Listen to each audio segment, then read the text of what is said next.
arrancar a partir de las 9 de la mañana. Tendremos el primer tema en horas de la mañana, el Código de Ética de la Función Pública, a cargo del abogado Roger Carrasco Zavala, funcionario de la Dirección Regional de Educación de Puno. 10:30 de la mañana a 12 están las funciones del personal administrativo, decreto legislativo 276, servidores del CAS y auxiliares de educación, a cargo del magíster Esteban Curo Zapala. Ahí habrá un pequeño refrigerio y luego vamos a continuar a las 13 horas mañana. Remuneraciones del sector público. ¿Por qué ganamos poco? Eso tenemos que enterarnos el día de mañana. Decreto de urgencia 038-2019, el decreto supremo 420, ingeniero Eloy Tevez Alejo. Como también cerraremos, por supuesto, con la organización sindical a cargo del economista Juan Carlos Choque Palle. Es el tema que desarrollaremos, o sea, tenemos todavía para el día de mañana, compañeros. Muy bien, ¿ya está listo, doctor? Le presentamos en todo caso al doctor Adolfo Ciudad Renaud, para quien pues...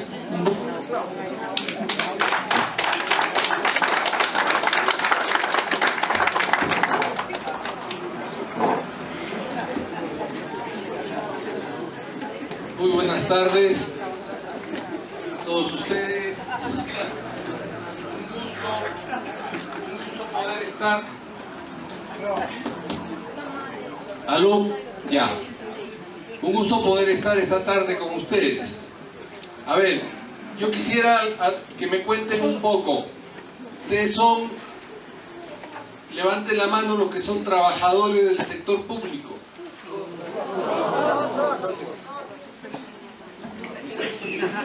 Levanten la mano los que han venido negociando colectivamente con sus instituciones pliegos de reclamos sobre condiciones económicas y de trabajo. ¿Todos?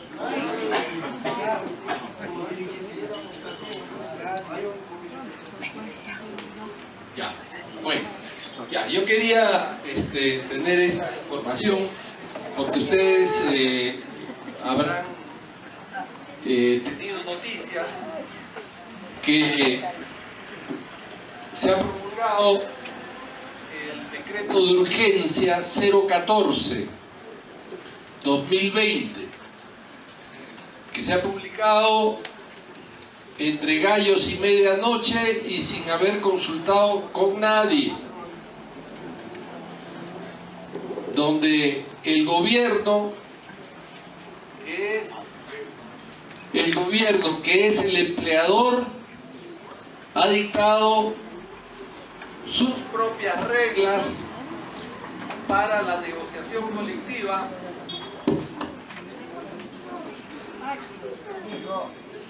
y son reglas, esto no funciona. ¿Aló?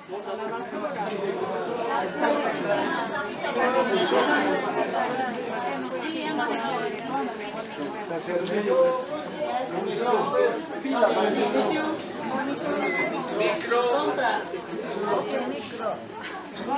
A ver, cambio de micro.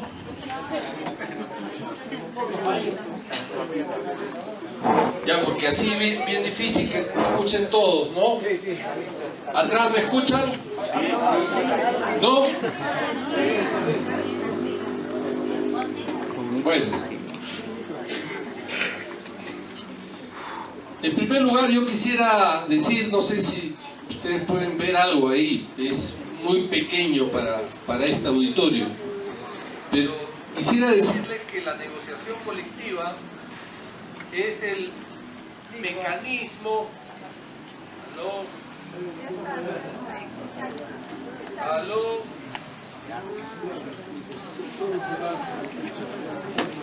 ¿Aló? Los directivos, ¿dónde están los organizadores?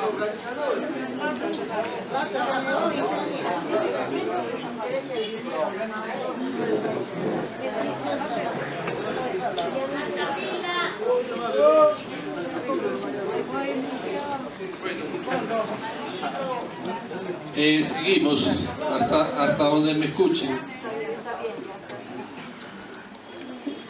La negociación colectiva es el mecanismo a través del cual los sindicatos de trabajadores tienen un diálogo con las instituciones estatales para llegar a acuerdos sobre sueldos, remuneraciones, asignaciones,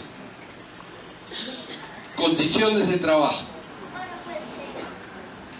Entonces, este es un derecho de carácter mundial.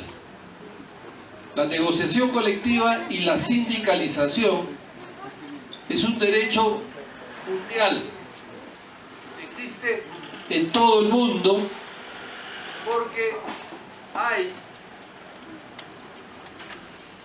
tratados internacionales que establecen la negociación colectiva.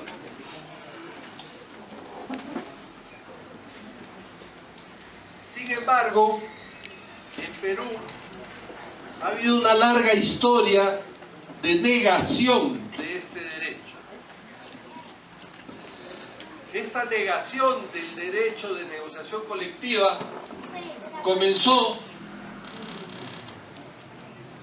con Odría en el año 1950. Entonces, a la fecha tenemos 70 años de negativa. Fue Odría con el decreto ley 11377, fue Belaunde con el 276. En ambos casos se prohibió la negociación colectiva de condiciones económicas de los servidores públicos. El Estado decía: yo soy el que voy a fijar las remuneraciones, yo, de manera unilateral, sin negociar con nadie. O lo toman o lo dejan. Eso no es democracia. Eso no es cumplir con los tratados internacionales sobre la materia. Incluso Odría en 1950 prohibió la sindicalización de los servidores públicos.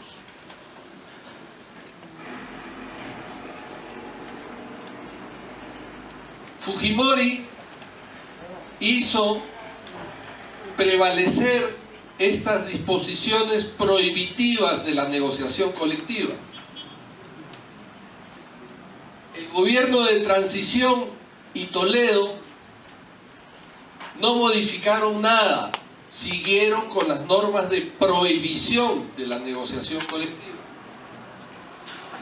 A partir del gobierno de García, en el año 2006, se comenzaron a publicar cada año las leyes de presupuesto, incluyendo la prohibición de incrementar las remuneraciones de los servidores públicos.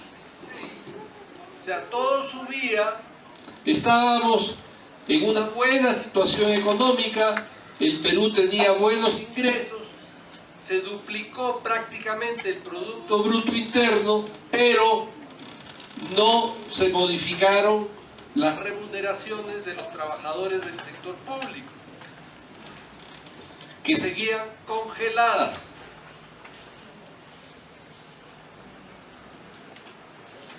El gobierno de Humala, a partir del año 2011, siguió promulgando las leyes de presupuesto con la prohibición del incremento de remuneraciones.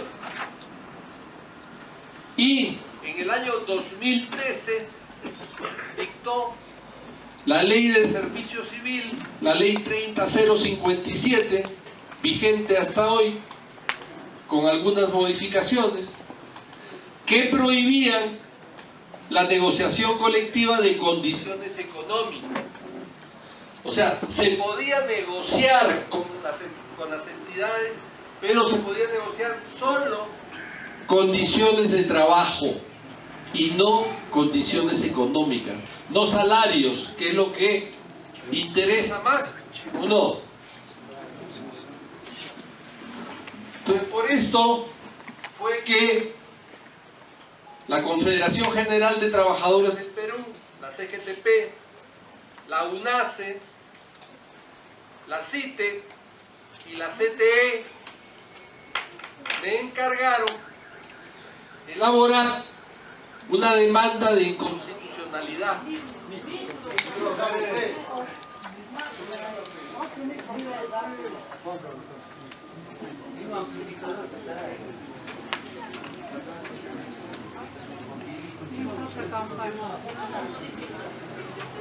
Entonces, fue así que en el año 2013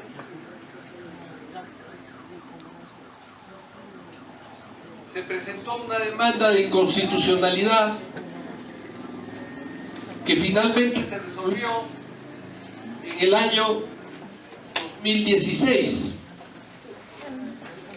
dando la razón a las centrales sindicales.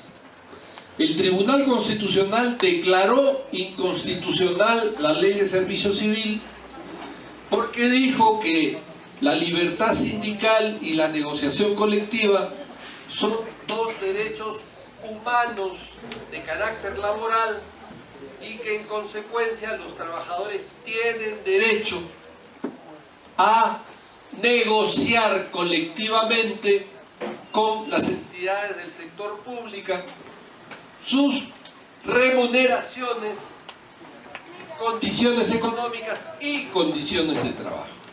O sea, fue una gran victoria, porque fíjense ustedes que la prohibición a la negociación colectiva comenzó en el año 1950 y recién en el año 2016 el Tribunal Constitucional da la razón a los trabajadores y dice: efectivamente nuestra Constitución establece el derecho de negociación colectiva y eso comprende negociar remuneraciones, salarios, asignaciones, bonificaciones y también condiciones de trabajo. Una gran victoria, una victoria histórica para el movimiento sindical, de la que yo les digo muy sinceramente, estoy muy orgulloso de haber contribuido a esa victoria, porque yo preparé la demanda y defendí ante el Tribunal Constitucional esta causa y obtuvimos una sentencia victoriosa.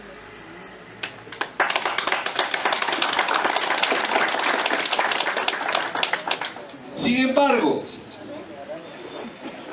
pasaron los años y el Congreso de la República no emitió la ley que regulaba la negociación colectiva en el Estado.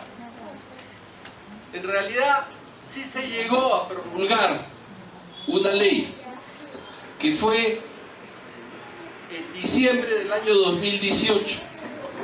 Todas las bancadas políticas se pusieron de acuerdo y promulgaron una ley, una autógrafa de ley. La remitieron al presidente Vizcarra para que la promulgue. Sin embargo, el presidente la observó y dijo: no, tienen que establecerse otras reglas que favorezcan más al Estado.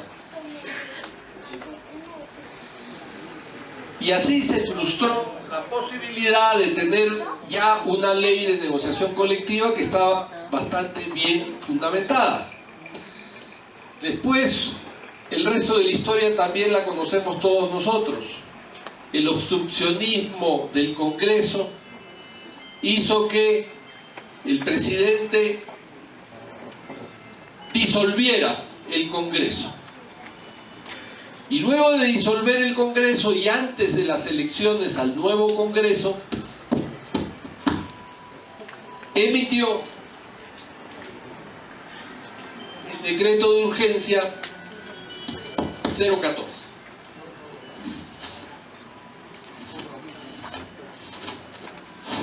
Fíjense ustedes que el artículo 6 del diferencia, de hecho es igual, ¿eh?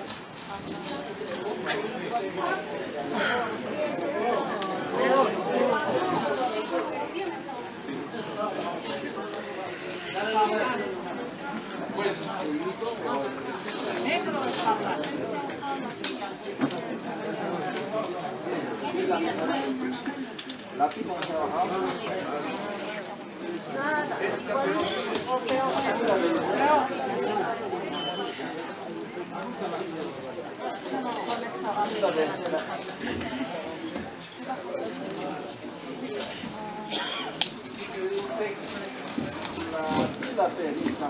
bueno, fíjense ustedes que el decreto de urgencia 014 del 2019, este es otro 014,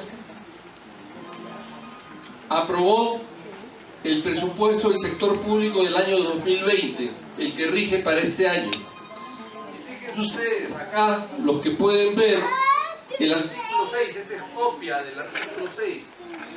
El artículo 6 dice: prohíbase a todas las entidades del gobierno nacional, gobiernos regionales, locales, ministerio público, etcétera, prohíbase el incremento de remuneración.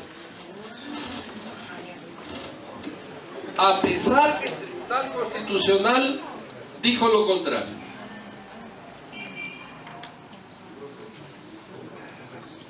Y por si eso no fuera poco, el 23 de enero del año 2020, hace apenas un mes, se dicta un decreto de urgencia aprobando una ley de negociación colectiva en el sector público con reglas sumamente desfavorables en contra de los trabajadores.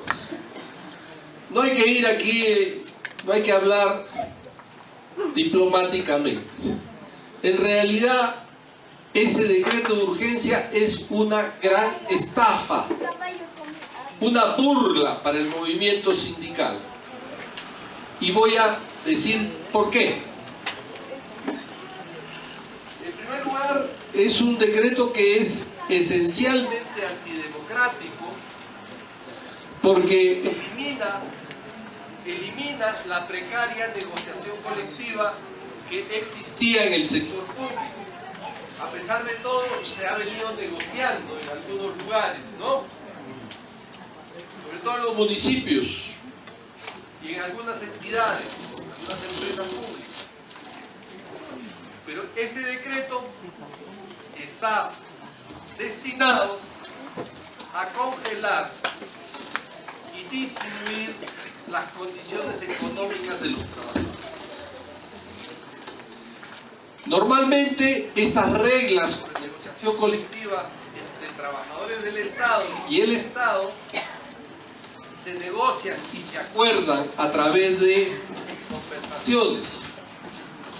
Así ha ocurrido en Costa Rica, en Colombia, en Argentina, donde los gobernantes se han reunido con los servidores públicos y han acordado las reglas de la negociación. Pero aquí en el Perú, entre gallos y medianoche, sacan el decreto de urgencia, lo publican en el peruano y dicen: estas son las reglas. Si les gusta, bien. Y si no les gusta, igual. Ahí está. Entonces en el Perú se ha optado por el camino de la imposición vertical, por el camino autoritario, por el camino antidemocrático, que está destinado a acabar con el poco diálogo que existía. En realidad hay que decir una primera cosa: los decretos de urgencia están destinados para cuestiones esencialmente económicas y no laborales, y para cosas que son realmente urgentes. Pero aquí nosotros estamos esperando la negociación colectiva desde el año 1950. Así que pudiéramos haber esperado unos días más hasta que el nuevo Congreso se haga cargo. Porque el legislar no es una tarea del Poder Ejecutivo. El legislar es una tarea del Congreso de la República, que sacó una ley en diciembre del año 2018 y Vizcarra la observó y con eso trancó la posibilidad de tener una ley de negociación colectiva. Y esta ley es contraria a la Constitución y a los convenios internacionales de trabajo. Y es contraria al pronunciamiento expreso del Tribunal Constitucional. Porque lo que dijo el Tribunal Constitucional en síntesis es: negocien. Negocien las condiciones económicas y las condiciones de trabajo. Pero yo voy a demostrarles que en realidad con esta ley no se permite la negociación.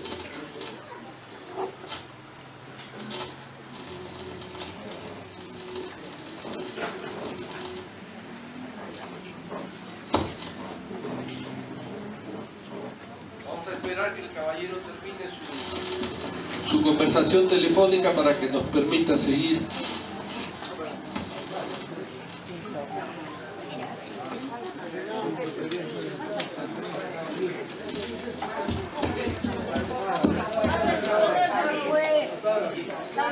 Bueno, seguimos.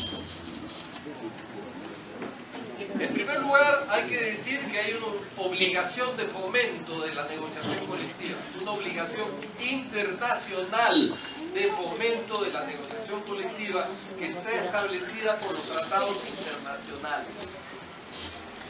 Así, la Constitución de la OIT lo tiene establecido. El convenio 98 de la OIT, ratificado por el Perú hace 45 años, señala también que debe promoverse la negociación colectiva. La Declaración de Principios y Derechos Fundamentales de la OIT, en 1998, también señala que el primer derecho fundamental en materia de trabajo es la libertad sindical y la negociación colectiva.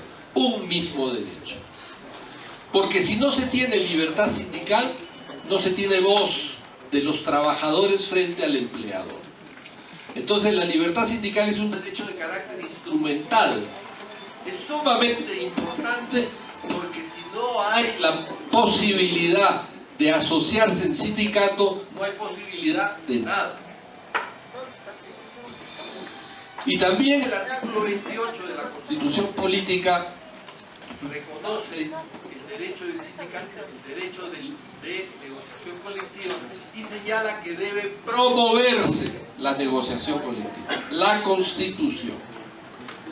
Entonces, el deber de estímulo y de fomento de la negociación colectiva implica una negociación colectiva de carácter libre y voluntario.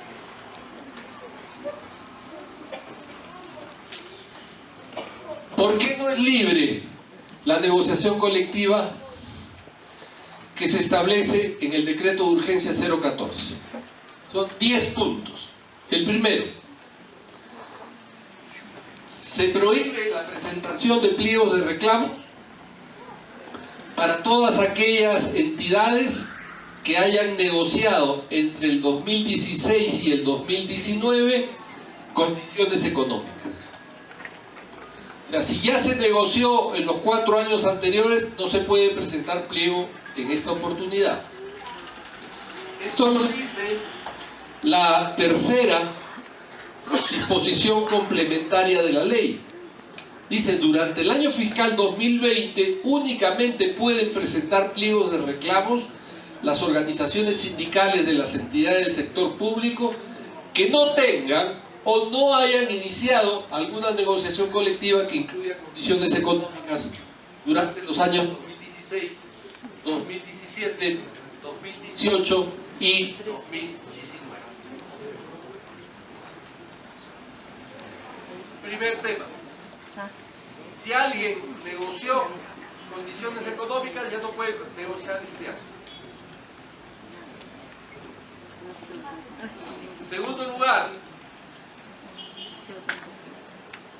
hay la prohibición de negociar en el año anterior a las elecciones. Así lo señala el punto 5.2, artículo 5.2 del decreto de urgencia, que dice: los pliegos de reclamo se presentan cada 2 años. No pueden presentarse en el año anterior a las elecciones que corresponden. O sea, si hay elecciones, no se puede presentar pliegos de reclamo. Yo les pregunto, ¿qué tiene que ver las elecciones con la billetera de los trabajadores? Nada. Pero son pretextos para patear el asunto. Aquí en el Perú no resolvemos los problemas.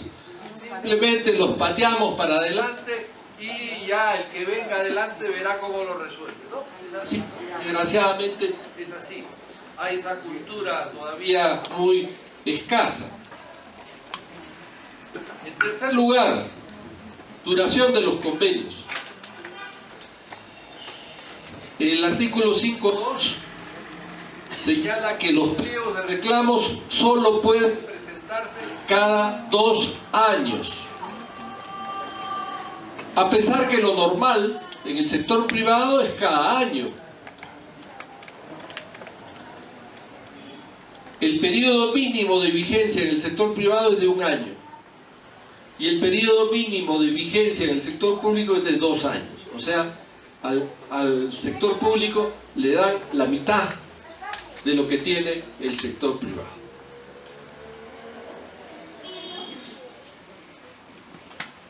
En cuarto lugar, el inicio de vigencia del convenio es en el año subsiguiente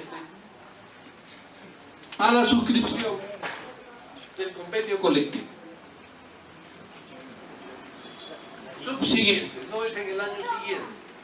Normalmente nos ponemos de acuerdo este año y el próximo año comienzan a regir. No, en este caso comienza a regir en el año subsiguiente. O sea, no el que viene, sino el que viene después.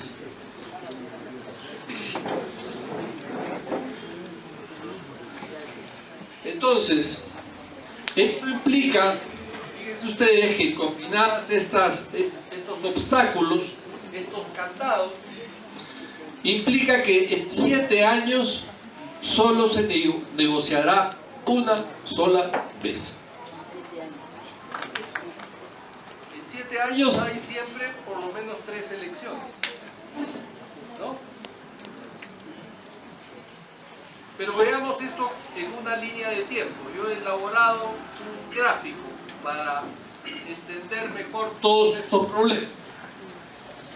Estamos en el año 1, el año 2020. ¿En el año 2020 podemos presentar pliego? No podemos presentar por 2 razones. La primera, porque es el año anterior a las elecciones del próximo año. Ahí ya estamos felices. No se puede negociar. Y además está la otra regla, que no pueden presentar pliegos aquellos que ya tuvieron condiciones económicas entre el 2016 y el 2020. Pero esa regla, digamos, es una regla específica, pero la regla general es que si el próximo año hay elecciones, este año no se puede negociar. Pues bien, pasamos al segundo año. Año 2021, tampoco se puede negociar porque en 2022 van a haber elecciones regionales y municipales. Las presidenciales van a ser el 2021. El 2022 las otras elecciones. Entonces el 2021 tampoco podemos presentar pliego de reclamos. ¿Sí? El 2022... ahí sí se dice que sí se podría presentar pliego de reclamos entre el 1 y el 30 de junio. Que si se suscribe el convenio antes del 28 de febrero del 2023, va a comenzar a regir a partir del año 2024. Sin embargo, no se puede iniciar la negociación si es que el Ministerio de Economía y Finanzas no emite previamente un informe sobre cada entidad. O sea, ¿cuántas municipalidades hay en el país? ¿Saben ustedes? Bueno, hay como 4.000. ¿Cuántas entidades públicas hay en todo el país? Entonces, fíjense ustedes que no se va a poder comenzar a negociar si antes no tenemos el informe económico financiero del MEF. Lo que implica que es muy difícil que presentado en junio del 2022 podamos haber suscrito el convenio antes del 28 de febrero del 2020. Con lo que se seguirá negociando, y hay la otra regla, que si se suscribe después del 28 de febrero, su implementación es en el año subsiguiente. O sea, no es el siguiente, sino el subsiguiente. Y el subsiguiente tiene que ser por 2 años. Entonces, esta va a ser la regla, esto va a ser la norma. Entonces, fíjense ustedes que en un periodo de 7 años se negociaría solamente una vez.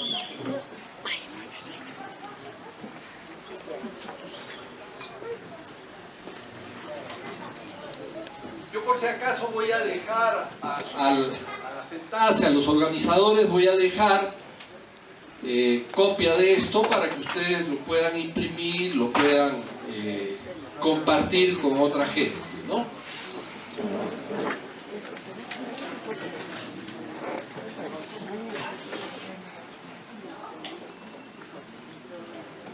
Sin embargo, el asunto no es solamente eso, no es solamente el problema, no es solamente el problema de que solo se negocia una vez cada 7 años, sino que lo que se negocia está dictaminado, está impuesto por el gobierno. ¿Por qué? Por esto. El gobierno, que es una de las partes en la negociación, decide el contenido del convenio colectivo o del laudo arbitral. ¿A través de qué?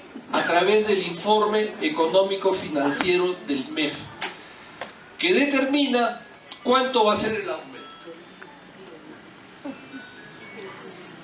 Que determina qué se aumenta, qué no se aumenta, cuánto se aumenta y hasta cuándo se aumenta. ¿Por qué? Y además es un informe que tiene carácter obligatorio, vinculante para las partes, porque si las partes no hacen caso, al informe económico financiero del MEF, el convenio colectivo es nulo, es causal de nulidad si se decide otra cosa distinta de la que dice el informe del MEF. En consecuencia, aquí se está haciendo toda una pantomima para que finalmente, una vez cada 7 años, tengamos que aceptar lo que nos dice el informe del MEF, porque si no, es causal de nulidad. Artículo 6.4.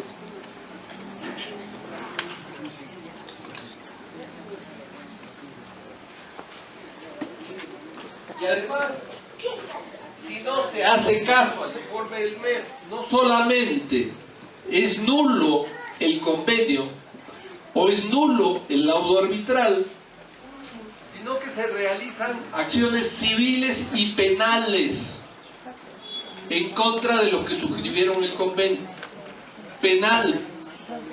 O sea, están asimilando el informe del MEF a una sentencia judicial de desacato a la autoridad.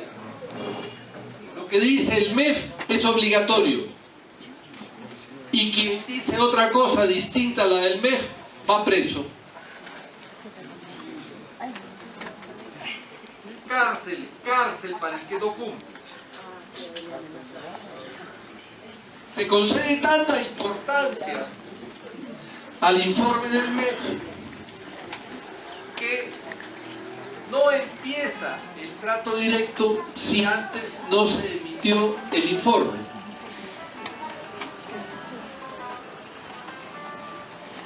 Entonces, de esta manera se pretende que lo decidido por un ente administrativo adquiera calidad de cosa juzgada como si fuera en el ámbito judicial.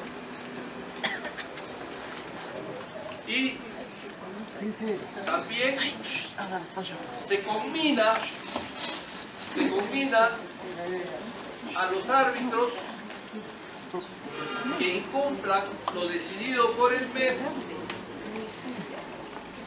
porque de lo contrario son excluidos del registro de árbitros y en consecuencia no pueden volver a ser designados como árbitro en nuevos arbitrajes.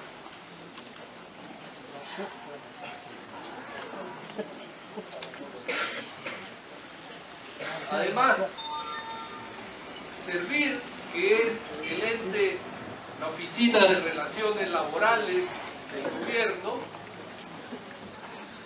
decide, autoriza a los árbitros de paro.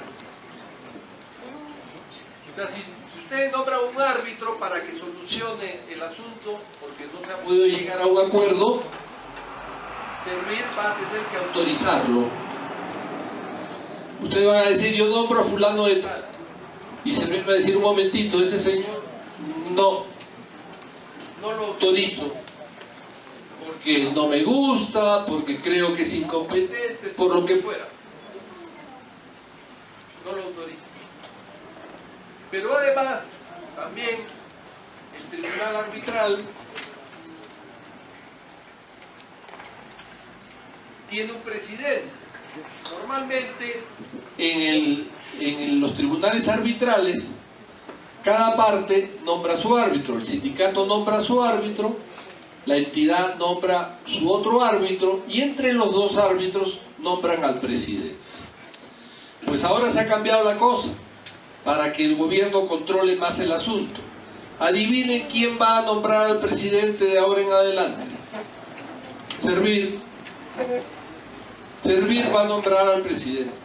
Entonces, de un tribunal de 3 personas, uno lo nombra el sindicato y ojalá que Servir lo autorice, otro lo nombra la entidad, que es la que representa los intereses de la entidad, del Estado, y otro lo nombra Servir, que es la Oficina de Relaciones Laborales del gobierno.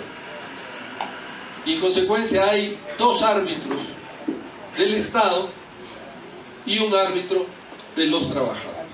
Con lo que la victoria de la parte estatal está garantizada, así como está garantizada la derrota de la posición de los trabajadores dentro de un arbitraje.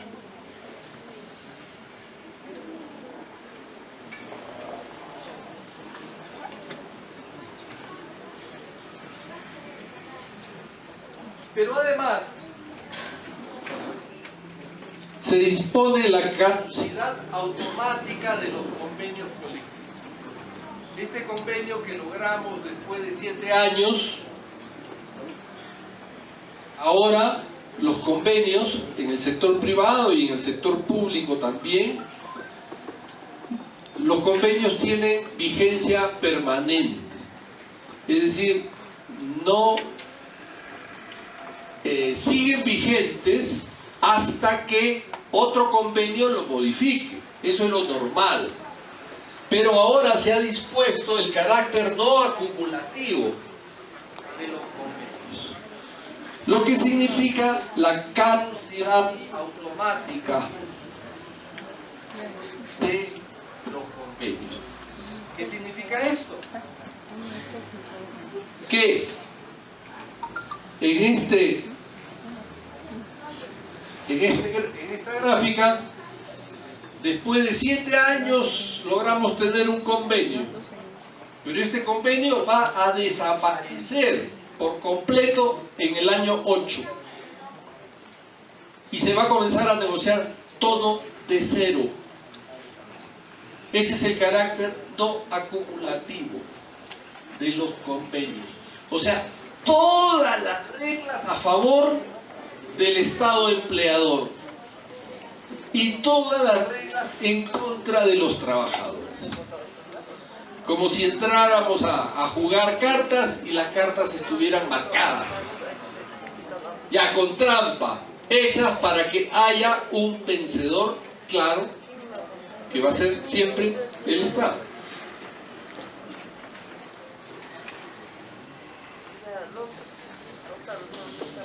Ese es el carácter no acumulativo de los convenios que ahora ha dispuesto el decreto de urgencia 014.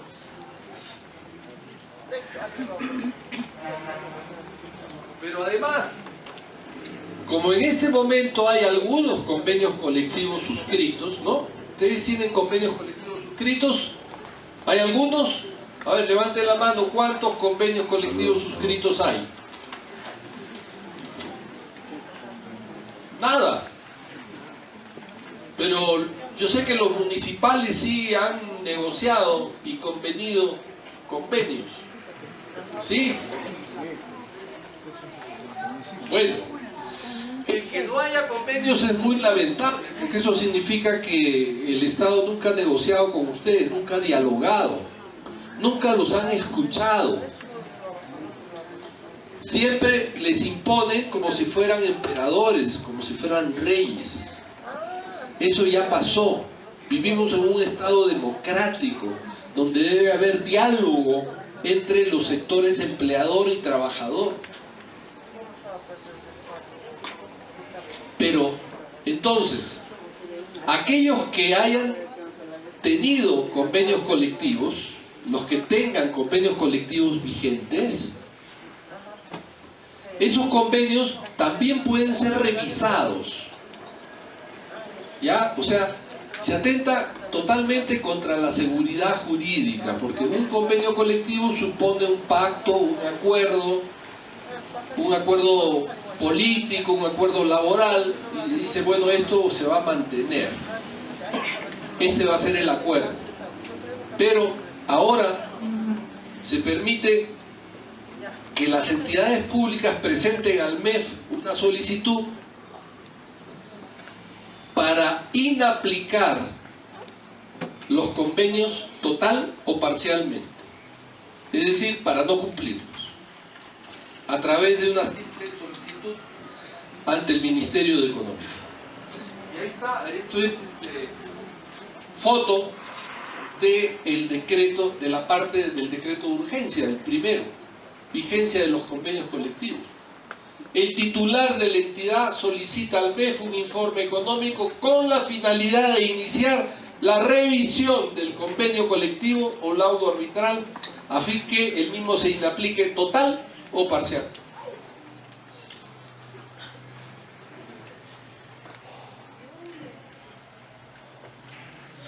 Y para terminar, decirles que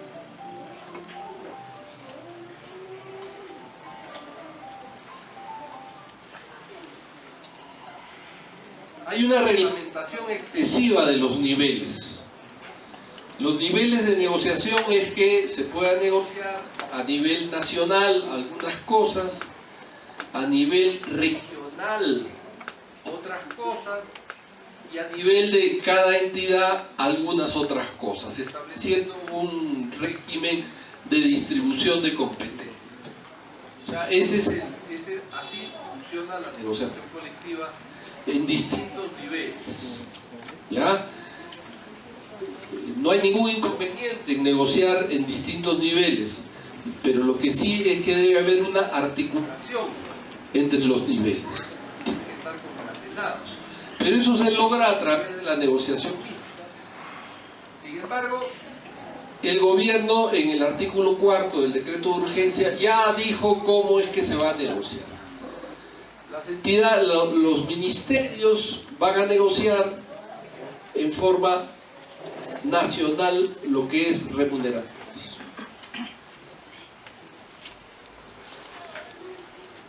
Van a negociar también nacionalmente el sector educación y salud. Y en forma descentralizada los gobiernos locales y gobiernos regionales.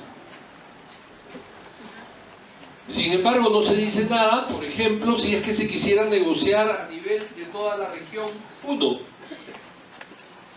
que de repente podría ser una forma interesante de negociar, porque no está incluido dentro de las posibilidades de negociación.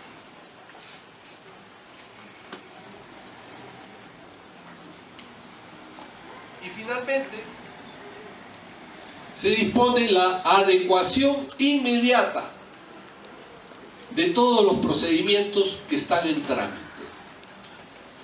Es decir, hay negociaciones colectivas que han avanzado mucho y que ya estaban en la etapa final antes de suscribirse el convenio, pero se dice ahora, no, eso no sirve, se corta, se comienza todo de nuevo conforme a las reglas del decreto de urgencia 014. ¿Qué va a significar? Que todo lo que esté en trámite vamos a tener que esperar que pasen las elecciones, 2 elecciones, y recién en el año 2023 presentar nuestro pliego de reglas. Nuevamente. Y a esperar el informe del MEF para que buenamente alguna vez se emita ese informe. Entonces hay la obligación de adecuar inmediatamente el decreto de urgencia 014, con lo que se viola el principio de irretroactividad de las leyes. No se puede imponer nuevas reglas en un momento determinado. Lo normal es que los procedimientos que están en trámite terminen conforme a las reglas con las cuales se iniciaron, y que los nuevos procedimientos comiencen con las nuevas reglas. Pero aquí no, se dice, se corta, se va al diablo todas las negociaciones y se comienza de cero. Entonces estamos en el momento en que el nuevo Congreso, que va a asumir funciones en pocos días, va a tener que pronunciarse sobre la derogatoria o no derogatoria de este decreto de urgencia. Entonces, esa es la obligación del nuevo Congreso. Tiene que decir si el decreto de urgencia está bien dictado o está mal dictado. Entonces puede decir que continúe vigente, o puede modificarlo, o puede derogarlo totalmente. En este caso, con todas estas reglas que he mencionado, no cabe otra cosa que su derogación total. Sin embargo, ¿el nuevo Congreso creen ustedes que va a derogarlo? Debería, ¿no? Debería, porque es un decreto inconstitucional.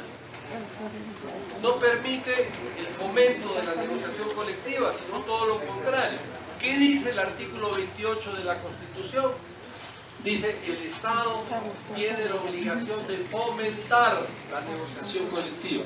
Es decir, que haya cada vez más negociación colectiva. ¿Qué cosa dice el decreto de urgencia? Que cada vez haya menos negociación colectiva.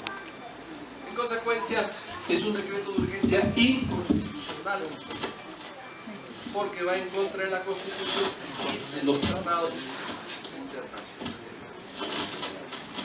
Entonces, está en manos de ustedes, las organizaciones sindicales, el hacer sentir su voz. Porque esto no es que se va a arreglar así nomás. ¿Recuerdan ustedes el problema que se armó con la ley Pulpí? O sea, que era la ley sobre el trabajo de jóvenes, que le daban todos menos derechos para facilitar, entre comillas, la contratación de jóvenes, se los hacía más baratos para poder abaratar la mano de obra. ¿Qué pasó? Hubo movilizaciones en todo el país y el Congreso tuvo que retroceder y derogar su propia ley que ellos habían dictado. Aquí, por lo menos este Congreso tiene la facilidad de que no, va a derogar algo que él no ha dictado, sino que ha dictado los gobiernos. Puede hacerlo, puede hacerlo. Estamos en el momento propicio para que lo haga, para que exijamos al nuevo Congreso que derogue esta disposición y que se abra un canal de discusión para poder negociar una nueva ley que efectivamente promueva la negociación colectiva, que la facilite y no que la complique, que la haga imposible, como es el Decreto Supremo 014. Entonces, está en manos de ustedes el hacer escuchar su voz, el de movilizarse para que el Congreso escuche que en todo el país los trabajadores del sector público le dicen no a esta burla, no a esta estafa. Entonces, compañeros, tenemos que pelear por nuestros derechos, porque si no peleamos por nuestros derechos, nadie nos va a reconocerlos. Nadie. Como se dice, no hay nadie que defienda los derechos de uno que uno mismo. En consecuencia, compañeros, este es el mensaje que quería traerles, este es fruto del análisis que se ha hecho del decreto de urgencia 014 y estas son nuestras conclusiones. Muchas gracias.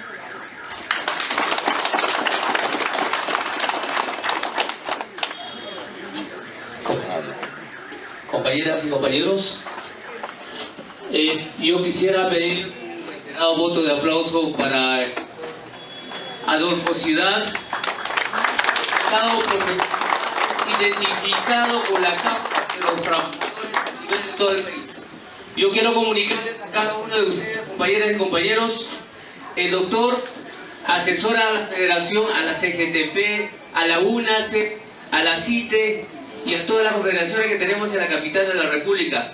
Es un honor tenerlos aquí en Puno, acá en Ciudad de Juliaca, tenerlos frente a nosotros y explicarnos este tema, y él mismo está preparando, como dice, algunos documentos de inconstitucionalidad. Hemos visto varias publicaciones a nivel de todo el país, varios diarios nacionales, y eso creo que somos testigos los que estamos atentos a la información. En ese sentido, lo único que nos queda nosotros como trabajadores es asumir con responsabilidad la lucha. Y esta lucha es el próximo 19. El próximo 19 de este mes tiene que ser de manera contundente.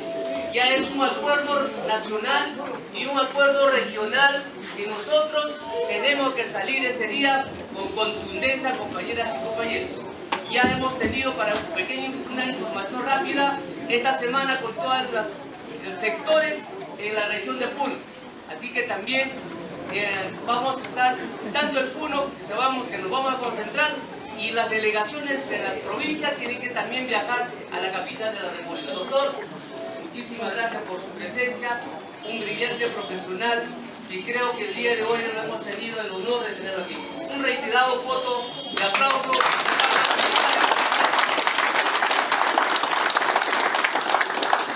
Y de esa manera estamos finalizando el día de hoy.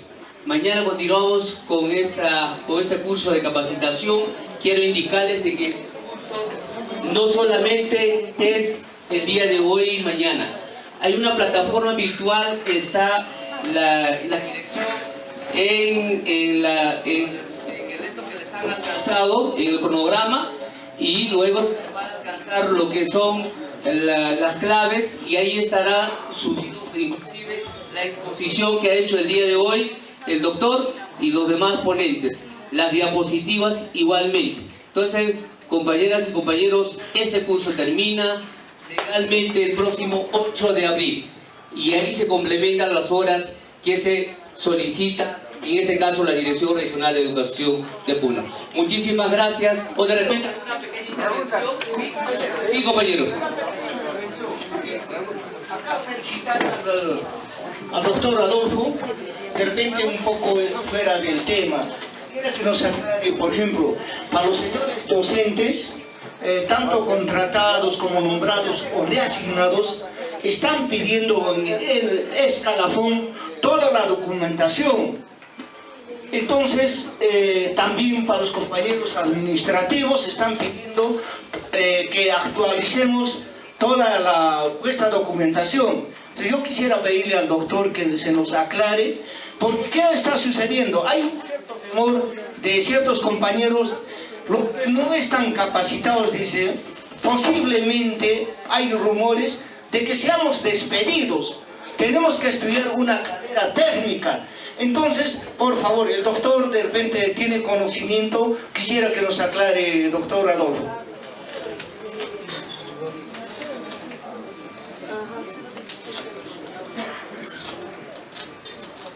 La obligación de capacitación de los docentes es una obligación que siempre ha existido.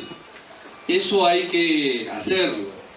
Los docentes se tienen que capacitar cada vez más para que sepan transmitir mejor los conocimientos a los alumnos. Eso está muy bien, nadie puede oponerse a eso. Pero lo que no se puede hacer es despedir a docentes por incapacidad en el cargo, en la medida en que los docentes tienen años de servicio, tienen conocimientos, tienen rendido sus exámenes favorablemente. De manera que yo les diría que no debiera haber mayor preocupación al respecto, pero esa garantía de permanencia solamente va a poder hacerse efectiva en la medida en que ustedes estén muy unidos con su sindicato. El sindicato tiene que estar muy alerta para que no se cometan actos de injusticia y de represalia también, porque sé que se utilizan esos mecanismos de evaluación para votar a trabajadores con los cuales hay algún tipo de rencilla, algún tipo de enfrentamiento. Entonces, por un lado, a capacitarse, sí, eso está muy bien, y después, por otro lado, a unificarse para estar vigilantes ante cualquier tipo de atropello. ¿De repente alguna intervención, compañeros? No quedamos. ¿De repente alguna intervención, compañeros?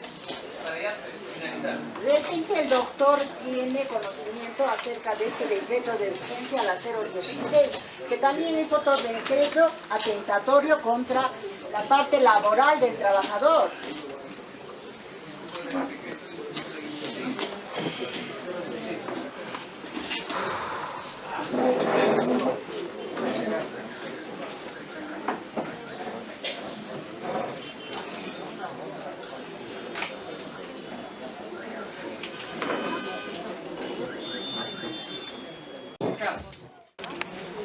Esos trabajadores no han ingresado por concurso público.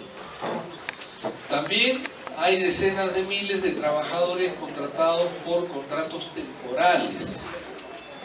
También esos no han sido contratados por concurso público. También hay decenas de miles de trabajadores contratados por locación de servicios. Tampoco han sido contratados por concurso público. Entonces, esta informalidad en la contratación que hay en el Estado, ahora se le pasa la factura al trabajador, porque se dice, en todos esos casos, aunque haya desnaturalización del contrato, aunque se trate de una plaza permanente, aunque realice labores de naturaleza permanente, no puede ser repuesto en la medida en que no ingresó por concurso público. Ese es el problema fundamental. Sin embargo, eso también es contrario a la Constitución. Y ya hace 3 días ha salido una sentencia de la 8ª Sala Laboral de la Corte Superior de Justicia de Lima, que dice que no puede aplicar el decreto supremo, el decreto de urgencia 016, porque es un decreto inconstitucional. ¿Ya? Sin embargo, por esa razón también hay que pelear para derogar el decreto de urgencia 016, que es un decreto que es invasivo, que va en contra incluso del Poder Judicial, porque le está diciendo a los jueces que no repongan a trabajadores si es que no han tenido un contrato, no han ingresado por concurso público. Entonces eso ya está claramente definido, hay una doctrina de muchos años en donde se establece que los trabajadores que han ingresado por locación de servicio, por contratos CAS o por contratos temporales, cuando se trata de labores permanentes, deben ser repuestos en sus labores. O sea, ese es un tema adicional más. No solamente hay que luchar por la derogatoria del 014, sino también del 016, que está destinado a despedir a los trabajadores estatales y darles una indemnización. Y se acabó. Lo que va en contra del principio de igualdad, porque en el sector privado eso no se puede hacer. El despido libre a través de un pago de una indemnización no está previsto en el sector privado. Ya el Tribunal Constitucional se pronunció al respecto, de manera que no podría instaurarse el despido libre a cambio de una simple indemnización en el sector público.